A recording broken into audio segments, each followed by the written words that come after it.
got me into heroin was as a result of an alcohol problem, which itself, I suppose, was just a result of drinking heavily for 20 years. What sort of heavily? Well, at the end, I was drinking about 2 bottles of brandy every day. That's heavily. Yeah. I felt that denied alcohol and denied the prescribed drugs which I'd used as a substitute for alcohol, which stopped working quite quickly. I needed something to tide me over until the point at which I had the strength to deal with whatever it was that had got me into that state of mind in the first place, which I think now, looking back, was a very simple thing.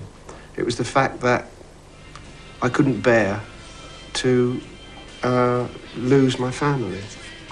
And I'd been pretending for about 3 years that I could bear it, and that I couldn't.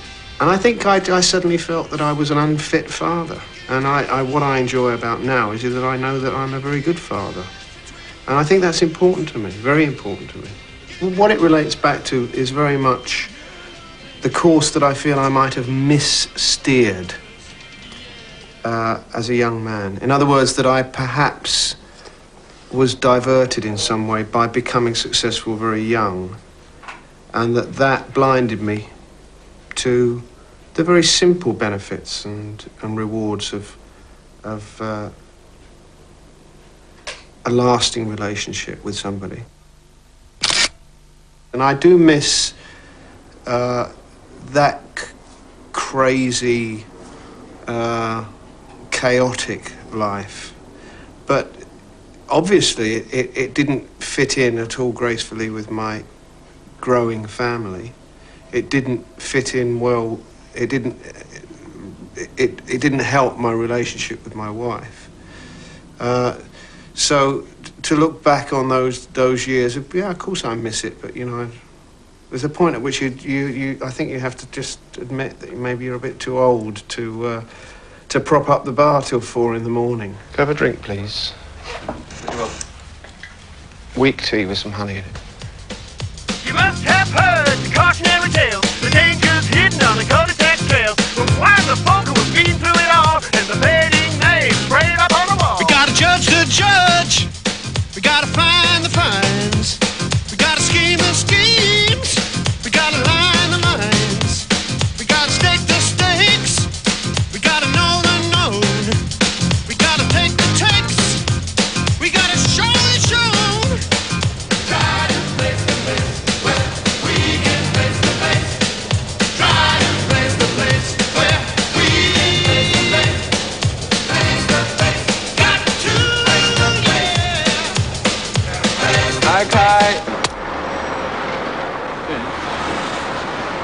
Pete, let's talk about White City now. It's back to your roots. What inspired you to write about an area where you were brought up in London? It wasn't so much because it was where I was brought up. I was brought up very near there.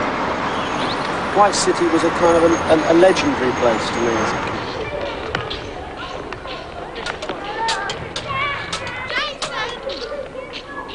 I remember where I grew up. I remember the friends that I had when I was young. I remembered our shared aspirations and hopes and frustrations.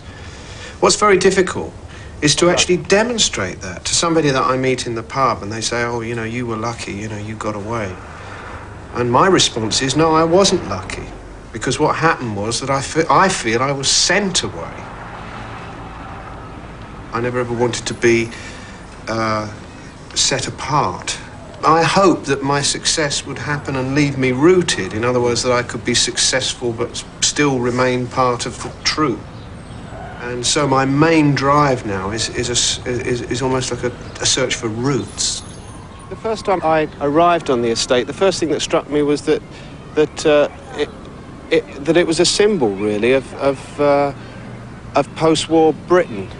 It had obviously been established just prior to the war to accommodate the incredible wide variety of new British, Irish immigrants and Caribbean immigrants, and the indigenous population. In a way, I was searching for some kind of feeling of roots, I suppose. And I was writing a story called White City, which was about how England has changed since the war, and how I saw my childhood as being different from the childhood of contemporaries of mine that were perhaps about 10 or 15 years younger. And then I suddenly discovered that despite the fact that it was meant to be a symbol of New Britain, if you like, it still had the taint of the old empire. All the streets were named after places connected with the empire, like Bloemfontein Road, South Africa Fish Bar, Canada Way, Australia Road, South Africa Road. The word apartheid came into my mind, and I decided to use that word as a way of describing the estrangement of the two main characters in the story. They were being forced apart by rules and regulations that are sort of endemic in the way that they were expected to live in a place like this. A lot of single-parent families live on this estate.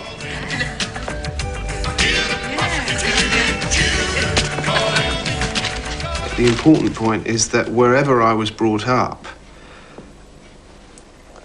whatever happened to me, however I grew, I feel that that estate is closer to my idea of home than anywhere on earth. And I think that's quite strange. And it's not something I'm inventing. I'm actually responding to a solid feeling. What I'm trying to reinvent, if you like, is the line back.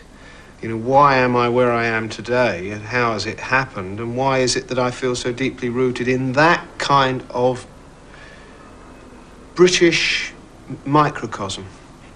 Why don't I feel like a musician's son, which is what I am? Why don't I feel like an upper middle class kid, which is what I am? Why do I feel so rooted in that particular cosmopolitan mixture of immigrants and of travellers? And you know, it's strange. Why do I feel attracted to them? I think partly I became a traveller. I became an immigrant, you know, I became a transient, an itinerant through my work. And an outsider to a certain extent. Sorry? And an outsider to a certain extent. Yeah, an outsider.